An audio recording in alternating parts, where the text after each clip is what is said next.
Eu vou conversar com a Hilda Ribeiro de Souza. Ela é a Sila. Ela foi uma cangaceira. Eu posso dizer assim, Sila, que você é uma cangaceira? Lógico, eu fui cangaceira mesmo, não posso negar, né? Foram só 2 anos, né? 2 anos, mas foi 2 anos corridos, porque era muito difícil. Do cangaço, a luta, vivia no mato, né, correndo, os macacos atrás. Isso foi muito desagradável, a vida do cangaço para a mulher. Quando você deixou a vida no cangaço, foi porque foi na ocasião em que Lampião foi apanhado? Sim, quando eu deixei a vida do cangaço, foi quando matou o Lampião, que eu estava junto com eles, né, quando o Lampião morreu. Como é que foi esse dia? Para você, era tão nova? Olha, eu era uma menina nova, cheia de experiência, né? Porque a gente aprende tudo no mato. A experiência é uma experiência de luta, de sobreviver no mato, né? De união. Quando o Lampião morreu, foi uma luta, porque à noite, a última pessoa que conversou com a Maria antes da morte dela foi eu, né? Sentamos numa pedra, as duas, aí ela disse assim, que ela estava cansada, ela disse que estava cansada. Aí eu para mim, se a Força Lagoana botasse nela, estaria, né? Eu não acreditava na Força Lagoana, eu já dizia assim, não, eu acredito mais na Força Sergipana, né? Aí eu vi uma luz, acendia, apagava, aí eu disse assim, Maria, não é uma lanterna, ela é um vagalume, né? Como ela começou a conversar, eu fiquei olhando só aquela luz, né? Não prestei mais atenção na conversa dela. Mas quando eu cheguei embaixo, se eu tivesse falado para o Zé Sereno, que era meu marido, não tinha acontecido. Mas eu não falei nada, foi de manhã, ele desceu, disse assim, Sila, você não vai levantar? Eu disse, não, vou ficar deitada. Aí foi aquele tiroteio. E o seu marido, Zé Sereno, morreu também nesse dia? Não, meu marido morreu em 81 em São Paulo. Como foi a vida de vocês quando acabou o cangaço? Vocês tiveram que fugir? Como é que foi essa adaptação a uma nova vida? Olha, quando acabou o cangaço logo, nós não fugimos, ainda ficamos lutando, ainda teve brigada, tudo, né? Aí depois que o capitão Aníbal mandou uma carta para o José dizendo que para se que ia ter anistia, né? Ninguém ia acreditar se havia essa possibilidade da gente ficar livre, sem ser preso, né? E ninguém queria isso, lógico, né? Aí lutamos, ficou carta para lá, carta para cá, até quando um dia José Sereno disse assim, ó, sabe de uma coisa? Reuniu todos os cangaceiros, que era de Lampião, que era da parte dele ou da parte dos outros, ficamos todos juntos, né? Aí ele diz, vamos ver se existe ainda homem de palavra, né?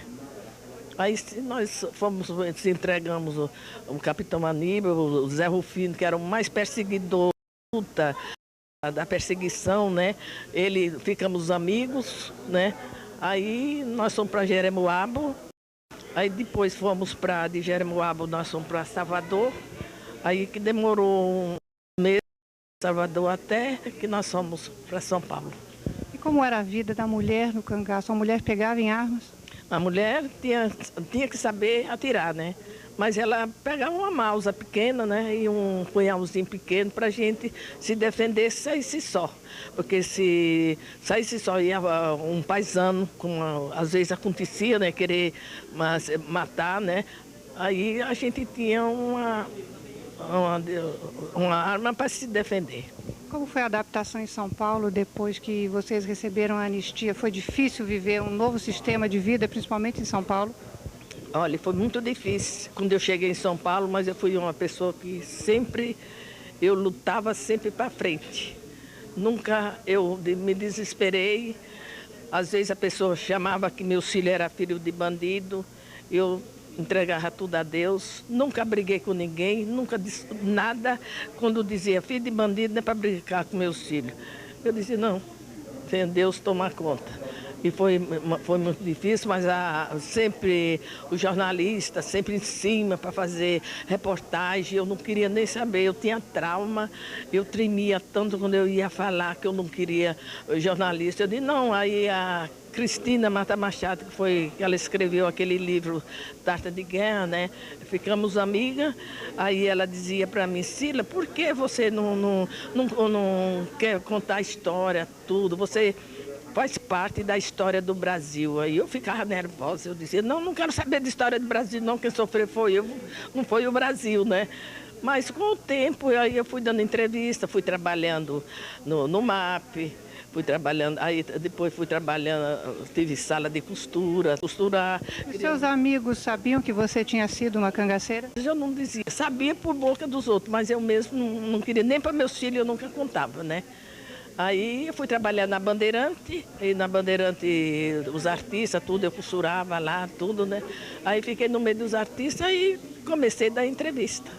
Qual é a lição que você tirou para a sua vida de ter vivido 2 anos no cangaço? Olha, O que é que você aprendeu para a sua vida? eu aprendi muito, viu? Aprendi a saber viver, né? Porque hoje em dia as pessoas não sabem viver. Tem pessoas que não sabem viver, não tudo, né?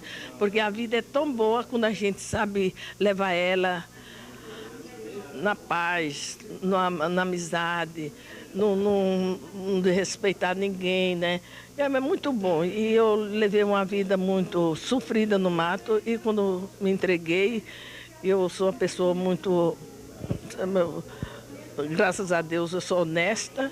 Porque a gente sofreu tanto, né? Sofreu tanto que acho que não vale a pena a pessoa ser maldosa, a pessoa ser fofoqueira, como diz o pessoal, né? Qual era a sua impressão do Lampião e da Maria Bonita? Qual é a imagem que você tem deles ainda hoje? Olha, Lampião, para mim, foi ótimo, viu? Porque foi uma pessoa que foi meu compadre. Eu tive um filho no mato. Lampião, mas a Maria no outro dia batizaram, né? Aí nós ficamos compadres. E Lampião era uma pessoa muito valente, uma pessoa calma, uma pessoa que lutador, uma pessoa que ele nunca se disse assim, eu sou valente. Ele atirava num passarinho voando e matava, né? Mas ele nunca chegou para dizer assim, foi eu que matei. Era poucas conversas ele tinha. Só justamente quando ele estava nervoso, ele não conversava, ele só saía lá quando o olho cego, entortava a boca e ficava ali quietinho, sentado, né? A pessoa, quem mexesse com ele é lógico. Mexia com o diabo, né? O povo roubava, não, mandava uma cartinha, aí ele mandava o dinheiro, aquele dinheiro era para a gente mandar comprar alguma coisa que a gente queria comer, né? Ou farinha, porque o que a gente comia mais era rapadura, era farinha, fazer jacuba, as comidas nossas eram essas, não tinha docinho como tem agora, por isso eu nem gosto de doce, né? Se você já tem realmente essa percepção, você sabe que você é parte dessa história do Brasil, da história do Brasil, o que significa isso para você? Olha, eu acho que eu sou parte porque o povo me procura para saber da história, né?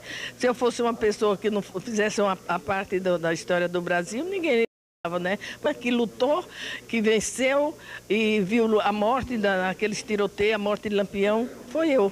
Fiquei, acho que só para completar a história, né? Você ficou para dar esse testemunho. Obrigada pela entrevista, Cila, e parabéns pela coragem. Obrigada.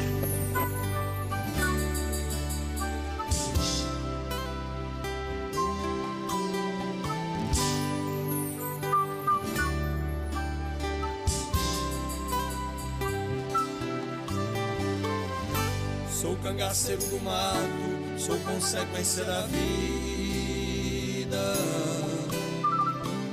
Minha caneta é o rifle, minha leitura é perdida.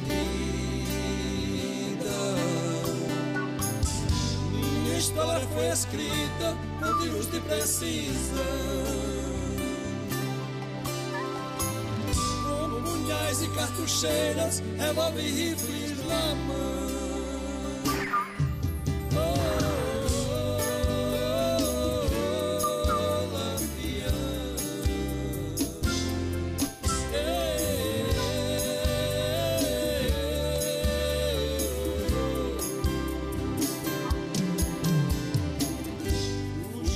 Emboscadas em limpos e capoeiras,